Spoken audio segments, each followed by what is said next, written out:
10, 9, 8, 7, 6, 5, 4, 3, 2, 1.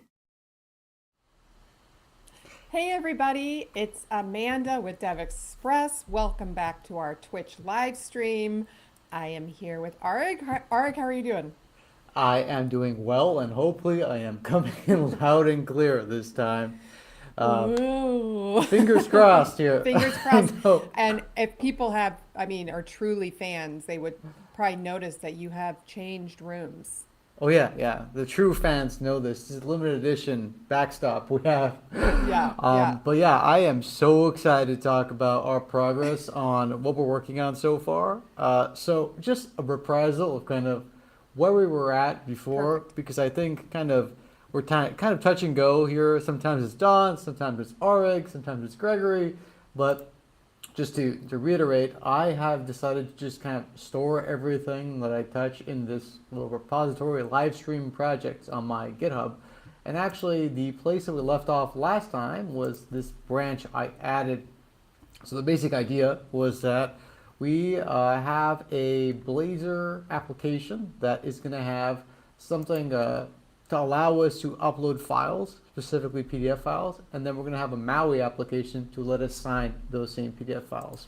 So the upload side of this equation, if you go to our demos, I went to demos.devexpress.com to get here, but this is the upload control we're working with. So just to remind folks and jog their memory, this is what we actually built already. We already have a functioning version of this. This is the version on our demos page.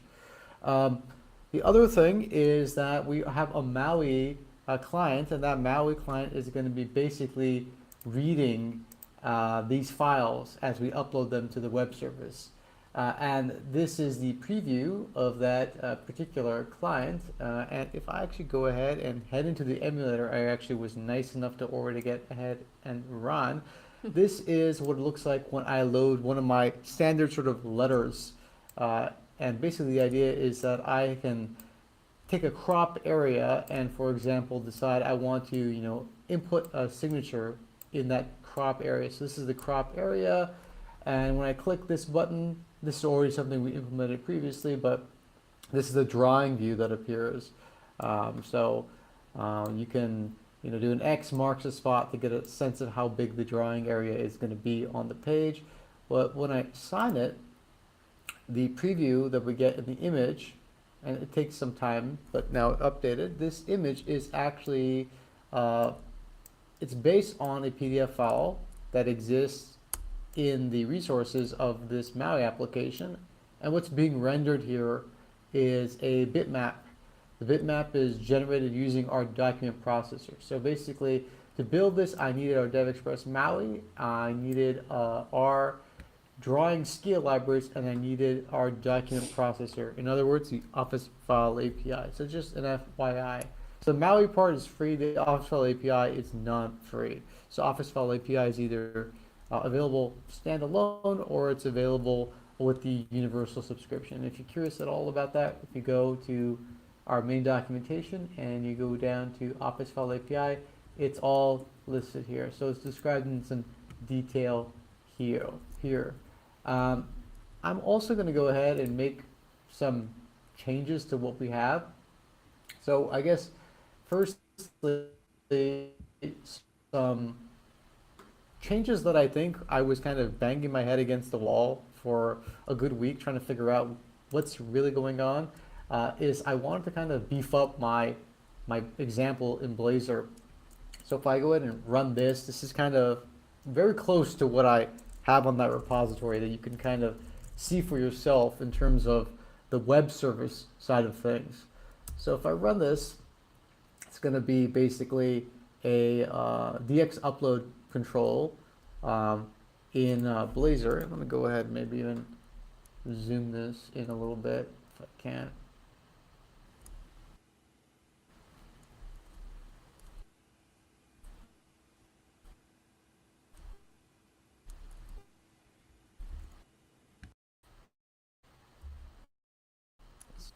Tons in that. It looks like I'm serving up this web service now. So let's go ahead and point to it, and I'm going to pull it up right now. So this is the very similar to the web service that I uploaded earlier. So the idea is that I wanted to go about downloading files a little bit differently than I did before. Specifically, I was using an approach I found earlier without file streams to download the files. Now I can just download files using a file stream. So I get a file stream result every time from the server. So for example, if I want to download, like, this is the www root of this particular web service. It's kind of a weird path, but I was playing around with it on a different machine. I copied it here. So if I were to download a file from a stream, let's go into the code here on the new web service to explain kind of what it's doing. If I see the handler for this particular button, it's going to be this download file from stream. And let's go to the definition of this. Increase the counter just to make sure that, hey, yeah, it's running. I'm actually pointing this at a particular stream I'm getting, and that stream is going to be this favicon, I believe. So I'm just pulling, I just gave it a path that I know exists. The path that happens to exist is definitely this PNG file that exists, and it's, as you'd guess, it's a simple, if I can get the large, crazy image you're in Windows 11 to comply, this is this favicon that exists basically in pretty much every web service. So I wanted to pull this file and expose it in the browser. So the approach is a little bit different than I used last time. This is actually just using file stream operators, and I should just get a download. This is before any uploads happen whatsoever. So if I go ahead and download file from stream, and the counter increased from 0 to 1. So let's go ahead and save this, and I should get a non-corrupted image, and yeah, everything looks like it's fine. So the download process of this service works fine, and I was excited that I got FileStream to work this time on this web service. So one thing I did not, funny enough, Amanda, the one thing I did not manage to get ever to function is I still do not have center text. That eludes me to this very day. So You didn't, left justified isn't where you want to be? yeah, I just, it just happened that way. I realized it just now, but when you're kind of cooking in the laboratory, you kind of forget, oh yeah, I forgot about that little part, the basics here, how CSS works. But I wanted to actually take a large file and upload it, and then to download it. So let me go ahead and set a breakpoint to make sure, or to kind of sanity check that, yeah, the upload is working. So again, the upload is our DxUpload, the same one I showed you in our demos, and I'm pointing it to a controller. All I've done here is I've renamed the controller a little bit because I've done some refactoring since we kind of had this last meeting. This used to be the upload controller, so the path used to not be file, it used to be upload, and I'm not even sure what the endpoint used to be called, but I changed the name of the endpoint to upload file because I use this controller for more than just uploads now, so I decided to call it the file controller. Other thing I realized, which is great to I think resolve, is that I really don't know how the logging middleware works for at least this version of ASP.NET Core.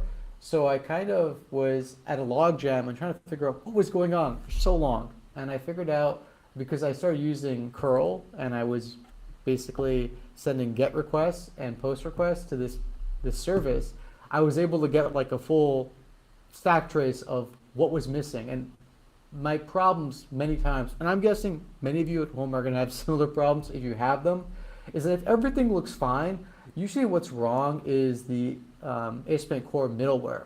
So what I mean by that is that the place where you handle all the dependency injection and you register for services and things like that, it's all done in the program CS file. So usually if you're missing something, or if a controller is not being run when you're expecting an upload controller to run, it's because you made some sort of mistake. So my mistake that I made many times is I have this file URL storage service. I was using at other points in our demo, I forgot to register this, like when I was rebuilding this project. So this is, I think, extremely important. This was like something that was just really annoying. Other thing is that just the best practice I started doing is I started using dependency injection for the HTTP client, which is what the browser uses. So this is not do or die, but it's just the best practice, because the idea is that if you don't reuse the same HTTP client, that is, if you don't register one and call it something, I call mine my API. If you don't do that, you'll get port exhaustion. And basically the idea is that you don't need to create a new HTTP client every time you have a new request. But that's what your logic is going to do if you don't register one or keep one statically available on your page. And static globals are not good, so just register services. That's the idea. So you have the middleware for that reason. The other thing that you have to do for controllers to work is, and this is not going to be included in the default Blazor templates, you have to add this line as well, add controllers. And of course, this add DevExpress Blazor stuff is not going to be included either, but I think everyone expects that. If it's not a DevExpress template to start with, it's not going to have it. The other thing is that this is kind of that's not enough to trip you up. There's one other line that you absolutely need to have, that if you don't have, you also won't be able to have controllers. Besides adding the controllers, I don't want this helpful intelligence to be super helpful to me, but after you add the service for the controllers here, you actually want to map them as well, so you get routing for your controllers. And the idea is that now if I go into this folder that I added, controllers, and I added something which is basically the upload control that I just renamed to the file control. The upload control now, it has a few different action methods added. One of them is, I think, upload file. Let's not get ahead of it. Yeah, upload file. And basically the idea is that this is what gets called when I start an upload process. And the reason it gets called is because if you look at my DX upload control, I have this particular URI here. So this is what it's going to it's going to go from basically being a Blazor application to being a stock standard web API. So this is the web API side of things, or this is, for those of you from MVC, this is the MVC part of the application. This is the controller code. Okay. So let's go back into kind of what the web service is getting at. And funnily enough, I needed a chunky PDF. I needed a big one to upload to my uploads folder. And actually, I already went ahead, and I know it's in my www root, but there's no real meaning to that in this case. It's just somewhere right now on my desktop. I want this to be uploaded to my uploads folder, and the file is a pretty large document. It's actually the it's actually my car's document. You get a feeling of how old my car is and why it You needs have a maintenance. 2004 Accord? I know, I do. I'm not ashamed. As long as it keeps running, the Frankenstein beast of a car still runs. But it's a 300-page PDF, and that was the beauty of it. I needed a big PDF, and I found one. And Yeah, for those of you at home right? wondering, I got some nice miles on it. Got some nice 200,000? mileage. I'm at I think 160 right now. Wow. But yeah, it's still chugging along.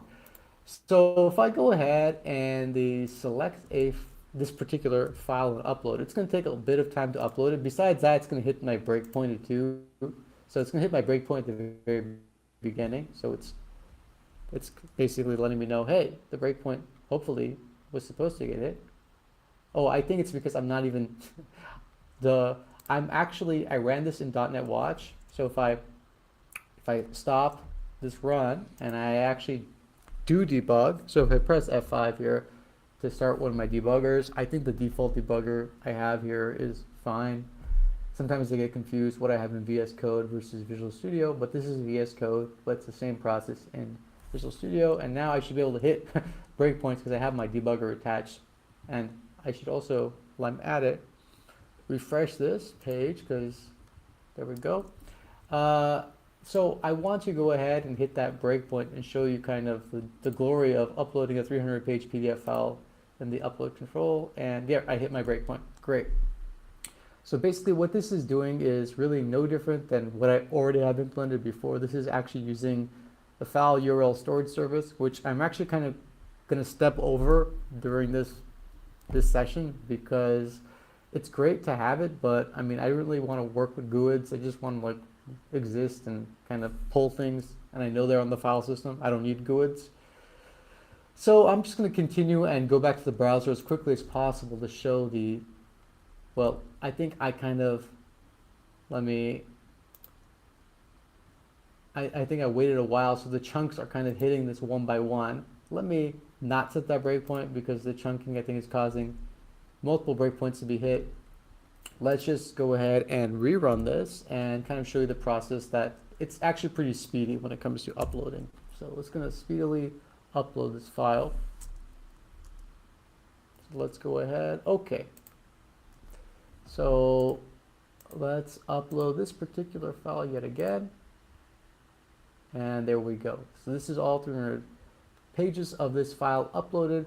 And if you remember what should be happening, there is this particular place that we actually store our uploads.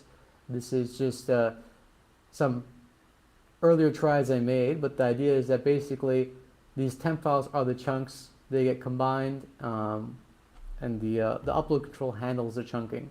So we now have this file uploaded completely on the server. The point is that I actually wanted to now make it available for download because it's kind of the next step to then later make it available to my Maui client.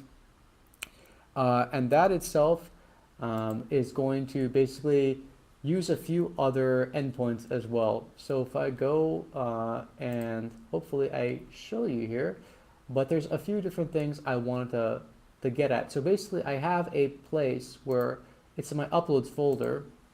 In my uploads folder, I by now have however many files I have uploaded, and I want to kind of display them and list them in some way. So I want to go ahead, and I've already added the action for this, so we don't have to kind of code this bit by bit. But the idea is that this action I've added, which is just a get request, it's going to return a list of file tag, and file tag is just my own little container class I've added. It's in my data namespace in this particular project, and it's basically just going to give me all the detail involving the upload. So kind of where it exists on the server, which ordinarily I don't think really matters, but to me it matters because I'm also the guy writing the Maui client, and I'm really interested in like resolving if I can't find the file, where was the file supposed to be? When the file was uploaded, so the last write time, and this name, so the name of the file itself. So what I'm doing here is I'm actually just handling this like a regular directory, and the directory basically is this uploads path that the upload control knows about. And what I'm going to do is I'm going to basically return a list of files that I find. And if I go ahead and go back into my home component, we have a nice control. I don't know if you've heard of this control, Amanda, but we call it the grid control, and I actually decided to make use of it. Have I heard of the grid control? I know, it's kind of suspicious sounding, kind of shifty, but let's give it a try. So this is our grid, and I just went ahead and added it, and kind of the column names are exactly what I showed in the file tag. So basically this data is an observable collection, a list of a file tag. So if I go to the definition of data, that's what you see. It's an observable collection of file tags, and each of these rows is one file tag object, and so each file tag object, as you'd expect, has these field names, the last write time, the name, and the server path. So I'm going ahead and I'm kind of formatting my columns, and I'm allowing myself to, because it's an observable collection, I'm pulling and then updating this data. And the place in which I'm actually handling the pull from the list is, I think, in one of my buttons. So if I'm not mistaken, the second button is something like, so this was the standard button with little counter, but I had a button, I believe, that I just call DL file, and I'll kind of comment out the rest of what it's doing so we can kind of focus only on kind of the list part of what's happening. But basically it's basically hitting this endpoint, which I talked about, which is on this controller I renamed from the upload controller to the file controller. And I have to actually make sure the client that I'm using is available in this case. So let's go ahead and comment out this part of the logic, which is the non-list part of this. So I'm, again, like I said, you don't want to create a new HTTP client each time. You want to reuse the one that's dedicated for the project. You don't want to use static globals. You want to use dependency injection. So I'm basically using Client Factory to handle this for me. And I just need to make sure that whatever name I gave it in my program CS, which I called it my API, just a sanity check, yes. That's what it is. And the one thing that I kind of had to do that I can't think of a better way to do it is I just hard-coded the web service address, and it's not using HTTP because I don't want to deal with HTTPS when it's literally the front end of my application talking to my backend. It's just a little bit of a hassle in that case, but I probably don't want to hard code the port number long term there either. Just an FYI that's just hard coded value that I didn't get around to getting rid of. But anyway, so this HTTP client is going to be called, and then it's going to be basically filling a list of file tags, and then I'm going to be adding them one by one to my observable collection, and that's gonna, the observable collection is the data collection on the grid. So this basically is going to let me read all the uploaded files at my upload folder. I think it's gonna, yeah, I think that's actually everything involved there. So I'm gonna go ahead and hit my debugger, and as soon as this is running, I can go ahead and refresh this. Let's go ahead and refresh, and now we get a pretty grid, or as pretty as I can make a grid ever. So we have 3 columns, and 3 columns are kind of the date, the name, and the server path of every single file. And just for a refresher, what I'm talking about is I went to this uploads folder, and kind of the complete downloads, or the complete uploads, I should say, are these 2 PDF files. So I uploaded a novel, and I uploaded a 300-page document. So this file is 3 megs, and this file is about close to 3 megs as well. So anyway, they're not super big, but they are substantial. So I've gone ahead and clicked the DL file button that I said, and basically we get the details of kind of what's going on here. So I have basically these files, and they exist on a server path. So basically the upload works perfectly fine. Not only that, but I'm able to call controller actions on my buttons, so I can like actually communicate with the backend in my Blazor app. The final piece, and kind of the piece de resistance, the point of kind of building something like this, is you don't want to just throw files into like a location on the server. You want to actually pull them. I hope you do at least. And what I'm going to do is enable the ability for me to kind of get the file stream result, which was kind of the part that I was banging my head against the wall trying to figure out how do file stream results work with controllers and the current version of Blazor. So I'm using something just to pull the latest upload that I have uploaded to this uploads folder. So this is what this endpoint does. So this endpoint just gives me the latest PDF. I don't really care the name of it. I've been calling it log.pdf, but I know it's going to be that large 300-page document. And what list is going to do, let me go ahead and close my terminal. What list does is that it's going to head into the directory. I'm not actually using file URL service. I guess I could have used it, but like I said, I didn't really want to work with GUIDs this time. I wanted to just deal with the bare minimum, which was these things exist on a path, and why not? Who cares if they're on a file system? What, I don't really mind. I'm getting the files, already going ahead and sorting them, and oh, this is list, not last. Last is here. So last is these set of files. And again, it's the same sort of logic that I'm kind of getting all my files and I'm going to be sorting them by creation time. And when I do that, obviously the very last one is going to be the most recent. So that's what I'm going ahead and doing. So I'm pulling my last file, I'm opening it using my system.io file open read. And the important thing, and I think the part that kind of I was kind of stuck on at least, was that the action result type and what's going on, that was the part that I was just thinking like, wait, what am I trying to do here? What sort of type is going to be interpreted best? So basically, if I go into my home component, you'll see that basically this response is supposed to be a stream. So I'm getting a file stream. I think it's just, yeah, it's just a stream.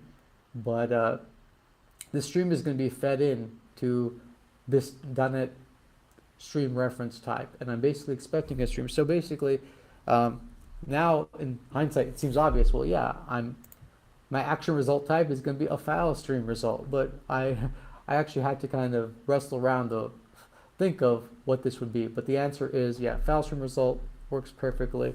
So now that I actually have both the upload and download logic working, I can actually go ahead and run this and not only upload the file, but download it as well. And since I already went ahead and upload the file, I don't have to upload it a second time. I guess I could just for, you know, to showcase that it's really the case. So this DL file button does two things. It's going to download the latest file in my uploads directory. It's also going to list all the files in that directory in this grid. So let's go ahead, and this is what I get back. I get log the PDF, and I bet it's that 300-page manual, and it is that 300-page manual. And I'm going to go ahead and maybe like upload a different file if I can. So I think like I recently thought of, I need to like, so we've been talking about travel arrangements, at least I have with Amanda for build, and I've been thinking like, do I have a recent or a valid passport? And the answer is I don't have a valid passport. So this is my passport application document. And now that it's in my uploads folder, it's the most recent thing I've uploaded. So I actually should be able to download it. When I click this, it's gonna make this list of items in the grid, 3 items, or actually technically my logic isn't quite right. It should be 5 items, I think, because I'll add every single item I get. So I just realized that, but yeah, so 5 rows I think is what I'll have when I click this, and I'll get the actual passport application document. Lo and behold, I have 5 rows because my logic is, like I said, kind of screwy. It looks like this is like a PDF, like, oh, this is someone else's document. This is like a PO document of some type. But yeah, that is actually what's supposed to show up, I guess. Like it's let me actually, what was my passport like document? That's Thank very goodness you interesting. don't actually need a passport to go to Seattle. Well, I don't need a passport to go to Seattle, but I don't actually have a passport either. So maybe I should just like go ahead and take my Jewel City Facts document, upload that instead. It's a safe document. That's not like a sensitive PO or anything like that. What is Jewel City? What is that? Jewel City happens to be the place that we call headquarters at DevExpress. So the Media City is right next door. The Media City is Burbank, and the Jewel City is Glendale. Glendale is the Jewel City? Yeah, so it's the Jewel City. And I actually have the citation here on Wikipedia. You can actually, I don't know if we call it the Jewel City in Wikipedia, but it is the Jewel City. So, wow. Yeah, little facts. Of course, I have way too many rows. That's just because, like I said, every time I hit the deal button, it says how many files are in the upload folder that are PDFs, and it just tells me. It doesn't care if it's already told me numerous times about them, but yeah, so be it. This is kind of how far our data service has gone along. I actually haven't yet hooked this up to my Maui client. That's not what we're going to be talking about today because we're still kind of beefing up our Maui client to make it a bit more interesting. So kind of to reprise where that Maui client was. If you remember, we basically were signing basically um, PDFs. We were basically using the drawing view here from the Maui toolkit, which is something available freely to everyone. We were using this drawing view to actually sign documents. It's one of our examples. You can find this example if you're curious at all. I actually started from the example, but if you go into this Maui project, this is very similar to that example. And the idea is that it's basically handling the signature. And what I've also gone ahead and done, my addition to it is I have swapped out the image preview with an image editor. And the image editor gives me one extra thing, which the preview doesn't. The image editor gives me a crop box, and that's what we were dealing with earlier. I won't run that again from scratch to show you, but what obviously makes sense is I probably want to have some idea of more than one document, and I want to do different things to different documents. So I already went ahead and added just a regular class to my view models. I added an extra class for this thing called the document view model and the navigation view model. And these are kind of what you would expect. Navigation view model has a collection of document view models. I'm actually going to be using one of our controls, the collection view, to actually show this. And I've added a content page to my views to do this. This is the new content page I added. But basically, this is kind of the bare bones version of what the collection view can do. This is kind of just binding directly to a collection. And because I set the binding context here already to my view model, the navigation view model, it's basically, it lets me have access to a list of items, and those items are going to be individually these document view models. And I'm basically going to be rendering these in a different way. So we're going to get a list of documents now. And let's go ahead and run this in the emulator. And this is not connected to the web service. I haven't actually used something other than mock data now, but that's kind of the next step after we build out this client in Maui to be more functional. So this is kind of, well, this is basically the view that we know and love, which is being able to crop and sign. So if I use a crop area, not to crop the image, but to actually define my signing area, so that I could say my signing area is this thing. I'll go ahead and sign this part of the document, and X marks the spot, and it's going to update the document. I get the live preview on the right, but that's not important. And I get this document. The thing is that we are using app shell navigation, so we're going to want to point this at not the main page, but this newly added new page 1. And I creatively just left it at the standard names. So we're going to replace this with new page 1. And so the navigation's happening with shell, and we're actually passing in the content here for the start. So it's not in the app.xaml, it's in the app shell.xaml. So just an FYI. And we're making use of this now. It should no longer be a preview of a single document. It should actually be a, like I said, a collection view of multiple items. And we'll go ahead and see if we are in luck. And usually the debugger takes a little bit of time to catch up to the emulator. So let's go ahead and wait. Okay, so now we get basically a list of controls. And I actually don't want to dive too quickly into the filtering. And you notice that I already have some filtering options available. Let's update that. And you see the live preview updated, and the emulator also updated. So the hot reload functionality is working. And so I just already went ahead and got rid of the filtering options. I wanted to just focus on kind of what changes I made to stock standard collection view. So like I said, this is just a bunch of names I thought of for documents, and really I haven't really added documents, just static names here. But if I go into my navigation view model, which is under one particular file. So if I go to my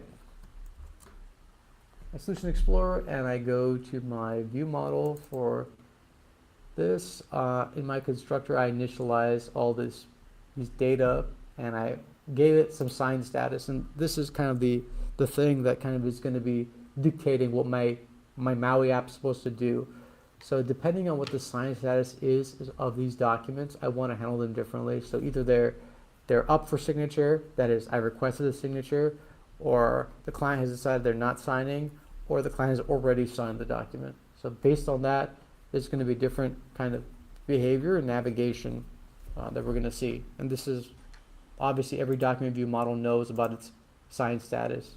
That's the idea. But right now, obviously, it's just a basic list in our collection view, but our collection view can do a little bit more. I've actually already gone ahead and written kind of a complex item template, and I'll just enable it. And if I save it, I think the hot reload should kick in and automatically showcase if this is valid. I think that maybe I have defined my, let me undo that, and let me see where it is that I have my item template set. So this is the wonderful thing about XAML. Sometimes you're kind of at the mercy of kind of having valid XML. You can't do funky stuff, but let's go ahead and see if I have item template set in some other place. Item template is basically the thing that's going to say how each row is supposed to look. And to me, it looks like we've set it in one particular place. I've gone ahead and added a swipe container, so I have a little bit more flexibility here with the options. To me, it looks like it's good. I'd like to hopefully get some compile time issue if it doesn't work, so I can have it tell me at compile time why there's a problem.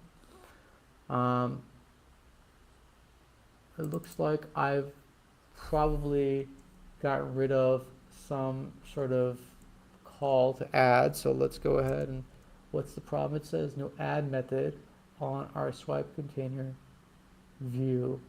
So my swipe container,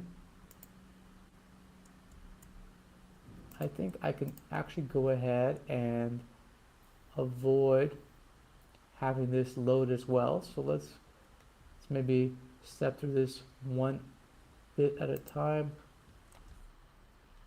So I'm going to go ahead and have my basic item view be the thing without the swipe actions, because I think at this point I'm not really making use of them. So let's go ahead and not have a swipe container, and let's have kind of a more beefed up version of what my document view models are supposed to be. So the document view models are basically, like I said, file names and files, and they route to different places. And it's all my collection view. And so I should have not just the file names, but I should have the file statuses, and I have that. So this is without filtering enabled. I actually want to not just, I actually also, by the way, forgot to mention it, but I added a refresh option. So when I eventually get a web service added, I want there to be some idea of refresh. There's one other bit to kind of the functionality of this collection view that's important, and it's the default tap I added. So if you go ahead and you try to get to a tap, we're going to run something called my tap command, and my tap command is doing something a little interesting in that it's handling the next set of navigation. So what I went ahead and did is I basically, the original view we were looking at is kind of one option when you're ready to sign. I actually went ahead and I took the base example everything is drawn from, and I created a new content page for it alone.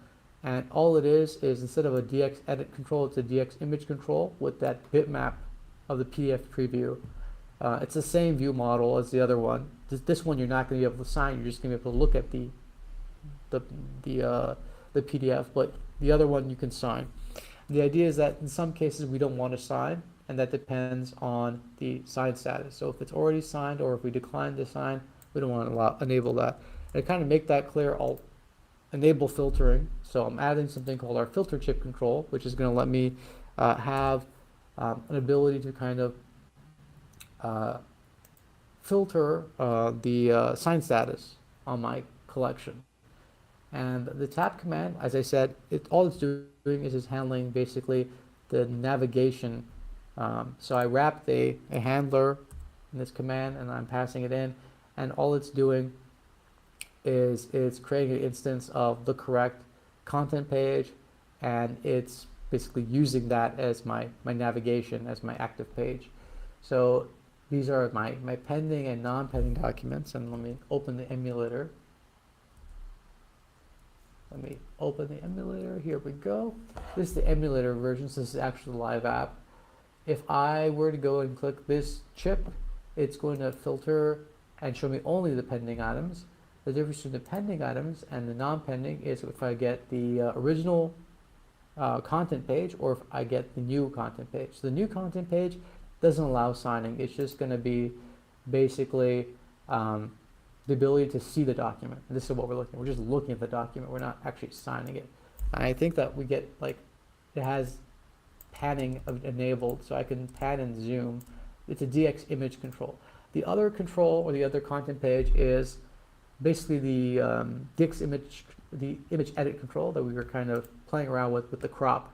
So this is basically the ability for me to actually go ahead and sign it, because I can only basically sign documents if they're pending a signature. That was the idea. I actually want to take one last sort of look at beefing this up even more. And the idea is I think that apps recently have kind of popularized the idea of swipe gestures.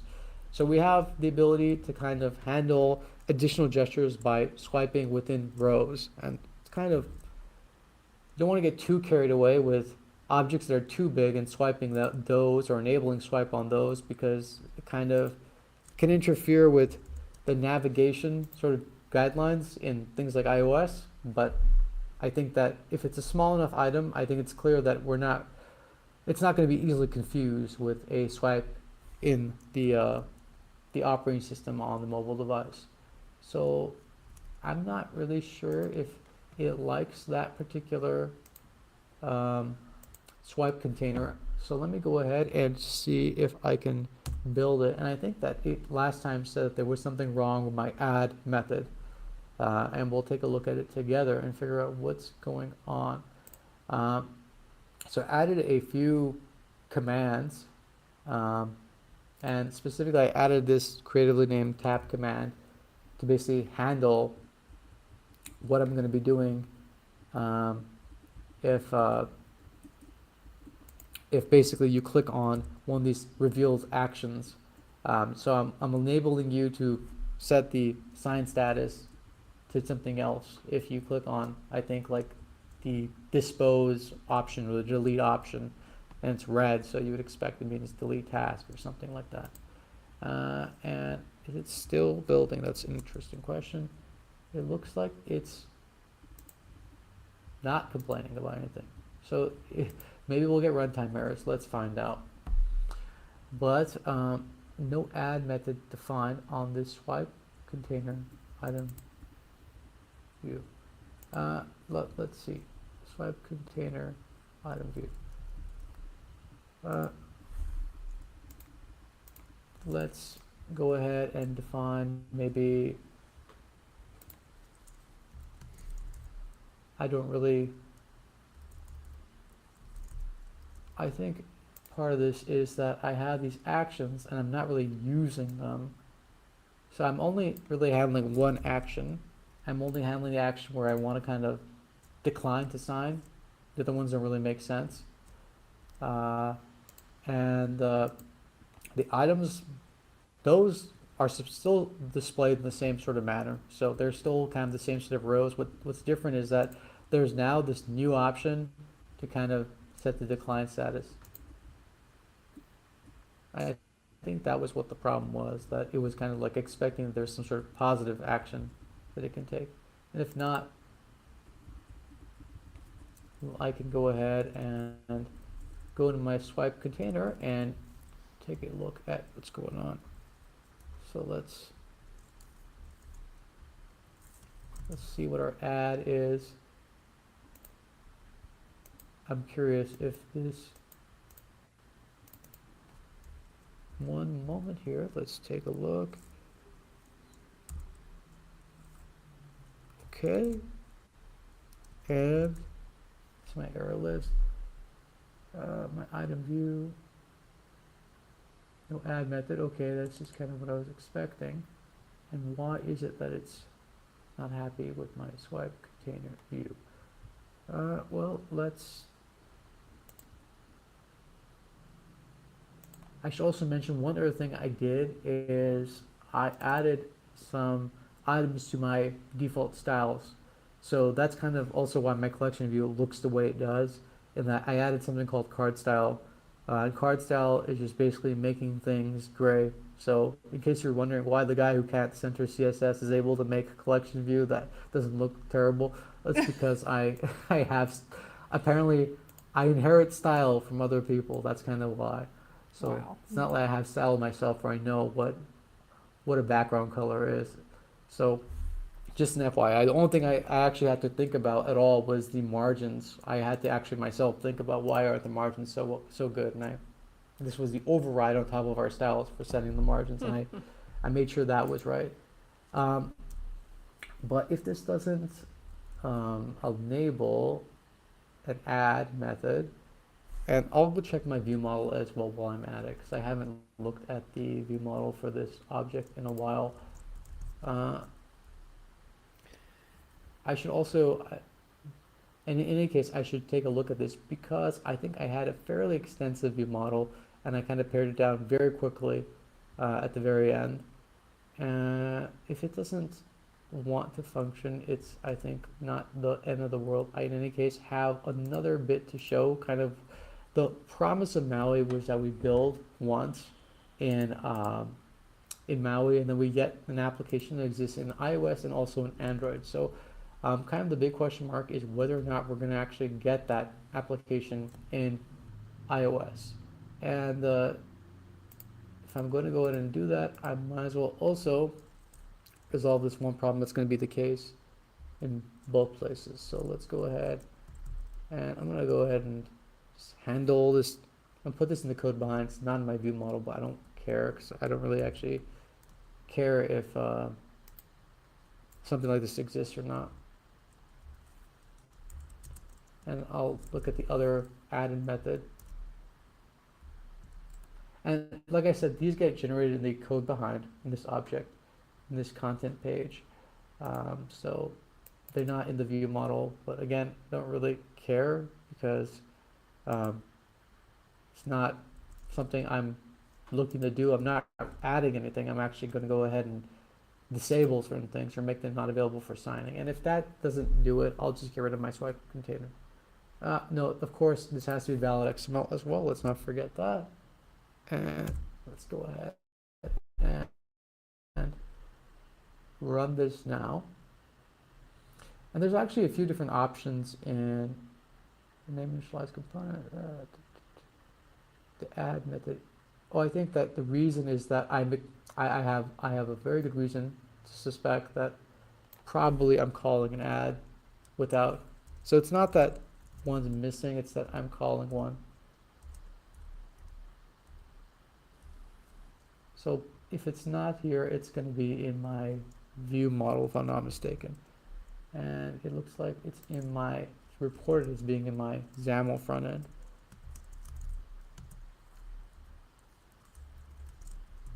And if it doesn't find it, I can easily just remove this last swipe because swipe wasn't doing much anyway.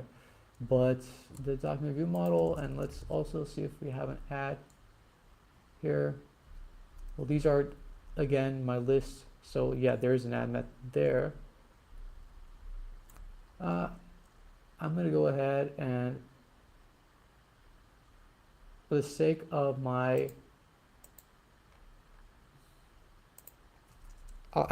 I'll just, as a final step before I remove this swipe action, I'll add a a kind of a simple add as like a, both my view models, the collection and the document view model, just to kind of see if this will satisfy it. If it doesn't, I'll track this down later. It's not the biggest of deals.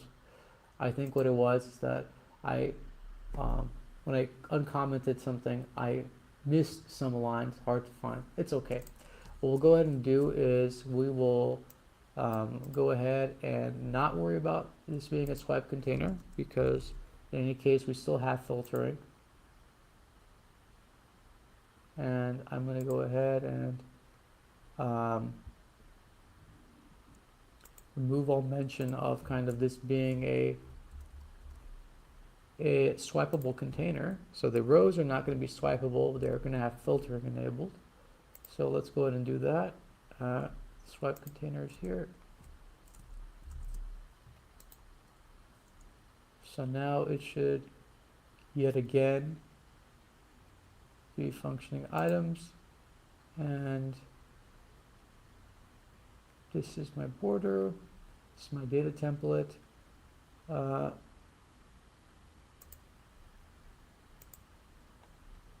I'm trying to see why there are more than one.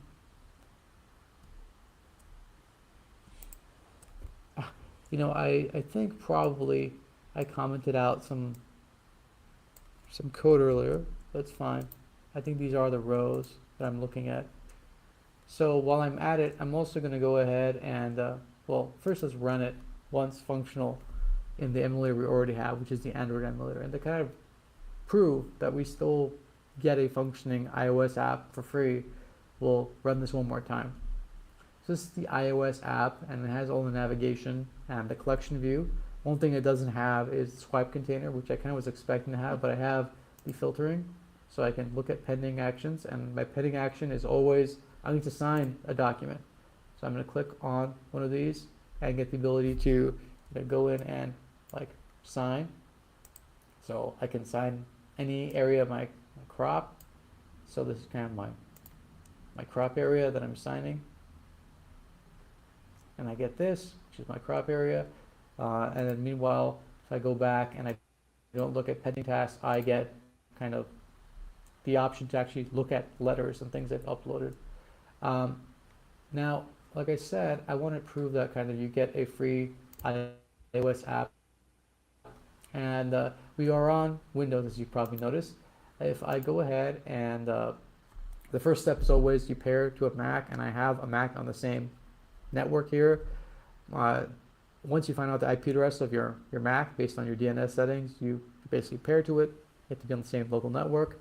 And once that's the case, I can actually get a few different options. I could debug a remote device, which for this stream is kind of useless because no one really knows or can verify that. But what I would like to do is look at my available simulators. So maybe I gotta unpair and repair. So I gotta disconnect maybe, so I get my full list of simulator options. So my simulator options should be things like iPhone models.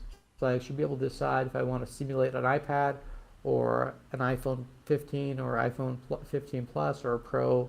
All those things should be options, and I only saw simulator in the drop down to run this app. So now it's going ahead and starting the connection to my laptop, which is coincidentally right here, right next to me. And I'm going to go ahead and unlock it as well.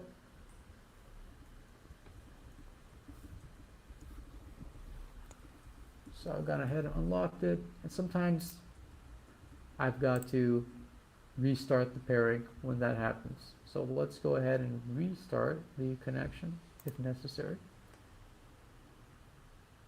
So again, this is the sync button here.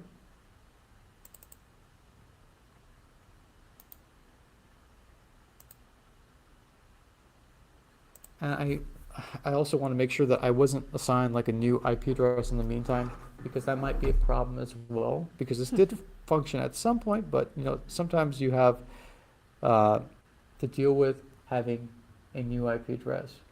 So let me go ahead and maybe forget this Mac. Yes, I will re-enter my credentials. In any case, will give me an opportunity to kind of do this again. So I think the IP address is good. If the IP address is good, all that I need is a username and a password to do this. So I can connect here. And I'm going to run an ifconfig on my laptop to see where or what IP address it thinks it's at, because that's kind of critical to this experiment. So I'm going ahead and doing exactly that.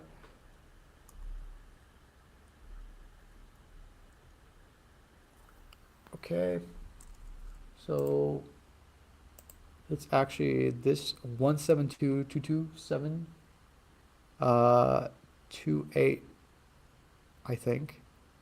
If it's not, it might be. Let's go ahead and see if we can go ahead, and if I can't, I'll add it manually. 172.227.25, and this is so that we have access to, and there was 2 periods in that I added. So that was obviously not going to work. But let's maybe even go ahead and add here again, and let's go 172.227.28, and it's a 5. So 528.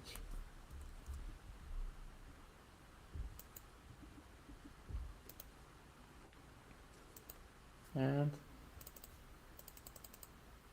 I'm going to go ahead and restart Visual Studio. Sometimes that's all that it takes. I think it was because kind of at some point in this run of Visual Studio, I was connected to this Mac, and I kind of lost that connection when I restarted the Android emulator multiple times. Let's go ahead, go back into my solution, and now I'm not paired to anything at this point. So I should be able to just decide anything I want to be paired. And let's go ahead, and as soon as we get the option to pair, let's, yeah, it's okay, because that thing is actually mostly useless. Yeah, Yes. it's the promise of AI was supposed to, revolutionize our lives, but it's kind of become the new Clippy, the Microsoft Clippy assistant, the No. corner, or the Bonsai Buddy, telling you things I guess you already know or aren't The actually helpful. paperclip guy? Yeah. Yeah, because I mean the point is for a QA format, it's great to have a co-pilot or an assistant to tell you what you need to think about, but for a line-by-line assistant, it's kind of verbose, and they're usually not as helpful as you would think it would be. But you kind of live and you learn. You're like, oh yeah, I guess it was not the promised land in all aspects. I mean, AI is great in so many ways, but it can't really be applied like as a silver bullet to all situations. I think this was the IP address. I think that's for the best. Okay, this is right. So it's definitely connected to the right machine. And this is my username and my password. And that's going to enable me to kind of connect to the machine and to check all the dependencies. And it's going to start the IDB debugging, and that's what it's doing. And once it goes ahead and finishes that, I'll have access to all of the simulators. And it's doing a lot of other things with Xcode. And those things always change depending on what the version of Xcode is. But let's go ahead and go to our drop-down, moment of truth. The iOS simulator should be a long list, and it is a long list. At least that's long for me, because I have a hard time knowing what the heck iPhone model we're on now. So it's the iPhone 15 Pro. That's apparently the iPhone that I have. I'm going ahead and running this, and this is going to be a little bit longer than running the Android emulator, because we kind of always had our Android emulator running in the background. It was already hot start and ready to go. And we haven't run the iOS simulator once yet during this stream. So it's starting it from scratch. And once it does that, and kind of we're still at the build process. So it's packaging and building the code. Once it does that, it's going to run the emulator and send the packaged version of our project to the emulated environment. Emulated environment is going to be iOS device, basically. And it's going to function pretty much identical to the Android version of this app, um, Clang had a problem. That's not something you like to hear. Clang. What could So basically, Clang is the compiler toolchain on on a Mac OS. So it says that Clang had some sort of problem, Oh, Clang. and I'm not sure why it would, but we'll hit build one more time and see if we can resolve that problem, because it's a live problem. It's really not something that's easy to kind of track down as it is and how it stands. The other option you always have, which is really not an option for everyone, is you could always run this on real Mac hardware. That's an option for me. I could always run these projects on real Mac hardware. Um, Pairing is usually not a problem. So Xcode 1, I'm not sure why it's having this particular problem, but I guess you have to take my word for it that kind of this works. Last time we did it, there were a lot of network calls that happened, but it did function correctly. It did work. I'm going to go ahead and repair one more time. If it doesn't work, c'est la vie. We have the Android version provably working. Honestly, I'm just biding my time till I can tell you all the things that were happening in 2004. Just to Yeah, I mean, really I think drive there was home like a, the how long ago that was? the Accords I wonder what the lifespan. pop culture was like in the aughts. So, I Facebook mean, came I out. remember I lived through it, but Facebook came out in Facebook? 2004. Yeah, I was still on MySpace at that time. Oh my Who gosh, was the that was a guy on while ago. MySpace? Tom? Was it Tom? Tom, he was a great guy. He did not sell our data. He was a good guy. I mean, he sold his company to Rupert Murdoch, but I mean, yeah, he made money, and Ooh. I think he made a killing. Um, let's. For some reason, I had two versions of Visual Studio running on the same machine. I think that's what kind of freaked out Clang. Yeah, I know it sounds weird, but actually, that's pretty much the authoritative name. And our friends at Embarcadero also kind of Clang fans as well. They Rad Studio uses Clang, so that's another way you can use our products and use Clang. If you Wow. use C++ Builder and Rad Studio and you use our VCL tools, you're using Clang as well. But that's kind of getting at things from a different perspective, because we're talking about a completely different set of languages. In the iOS realm of things, it's usually Objective-C and Swift. It's not so much going to be compatible versions of the C++ dialects that work on Clang. I don't know why Um, it makes me laugh. Clang, clang, no. clang with the But trolley. oh Maybe my, it's that. to be honest, you're completely right to be judgmental, because we're quite bad at naming in the tech world. So it seems, by the way, that was what the problem was. Ah, I guess, overwhelmed the connection with multiple like instances of Visual Studio, but I hope this is the right project. Yeah, it is the right project, and that means that my simulator is loading an iOS application. So this is an iOS, and it has the same sort of behavior. Not really a big surprise, but it's nice to have an iOS application. And so kind of what I was mentioning that I was kind of worried about is I can kind of, my swipe actions enable me to, I don't know if I could show this with my mouse. My swipe actions enable me to, I guess I can't with this mouse, but the point is that my swipe actions enable me to look at other views in iOS, and because of that, I was a little bit concerned that the swipe container might, be too much, but it was too much for other reasons, because my XAML was not the best. But anyway, my point is that this application works with the sort of navigation we expect in the app, and I still haven't figured out what the keyboard like shortcuts are in this case if we're using the iOS simulator. So I kind of I'm kind of playing it by ear. I'm just using this drop down here to kind of set my signature. But basically, this is the full application we're building today. So just to reprise a bit and just to reiterate what we did, we kind of went from having only this view to having the collection view, that, and the ability for us to look at kind of page by page a document. And then also we have kind of a better web service where we can guarantee that we can throw files somewhere. We can upload them, that is. We can pull a list of them, which we're going to do in the collection view eventually. And we can download them as well, so we can actually look at the contents. So that's kind of what we did. So we did kind of two things here, kind of a hybrid. One was the service piece, the web service in Blazor. The other one was actually in Maui. I really do hope that kind of this came across. To be honest, I know that the Maui is a lot more, there's a lot more hurdles to overcome when we're talking about Maui versus kind of web programming. But to be honest, Maui is actually surprisingly less painful and less ornery than doing this in WPF and in other XAML technologies. This is probably the best experience I've had in like XAML technologies. I think it's really great.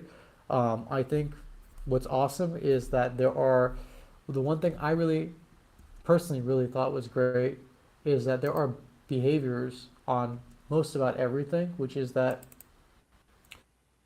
basically if I go into my main collection view, I was kind of expecting that I was going to have to set a command, or I was going to have to handle the event for the tap. So in this case, I set a tap command for this tap behavior.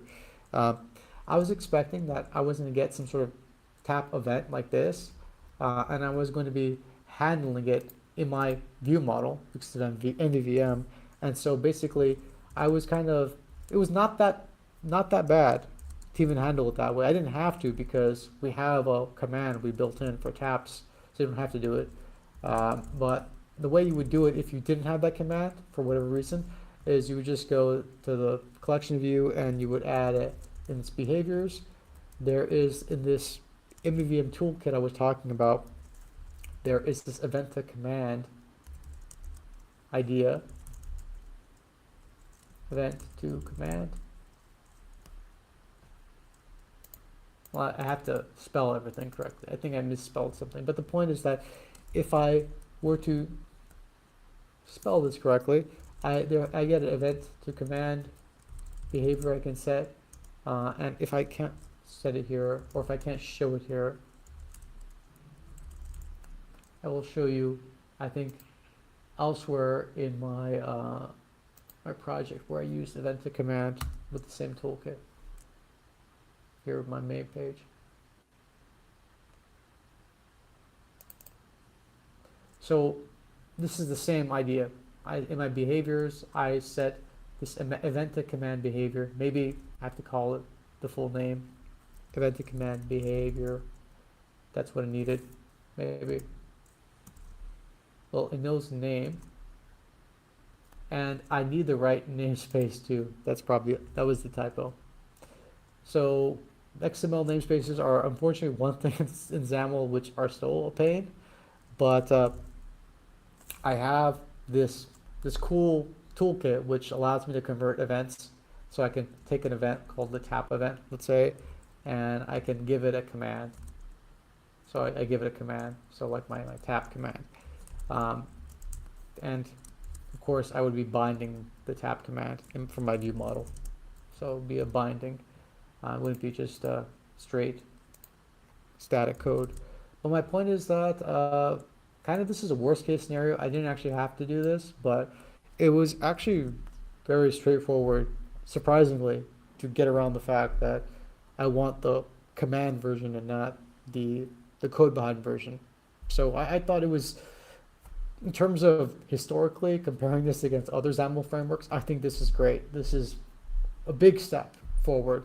And actually, I haven't done this yet, but there are other paradigms to working with Maui. There's model view update. I haven't looked at Comet, but Comet is the main contender in that. And the other thing you can do is you can build your views without XAML. I don't know. I haven't tried that. Like I can't vouch if that's a good idea or not. But it seems very promising. I think it's I think this is a very good step in the right direction. So actually, that was what the note I wanted to end on. So positivity, positivity. Positivity. That's Yeah. right. That's right. Yeah. Love that. Yep. So that's it. We're done for Okay. today. All right. Thanks, Areg. All right, everybody. So you can join us tomorrow. If you've been missing Don, Don will be joining Gregory tomorrow for his Twitch live stream. Don has not had a voice for several weeks, so we'll be happy to have him back. And that's at 10 a.m. Pacific Standard Time. You can check our schedule to see what goodness they will be serving up tomorrow. And that's it.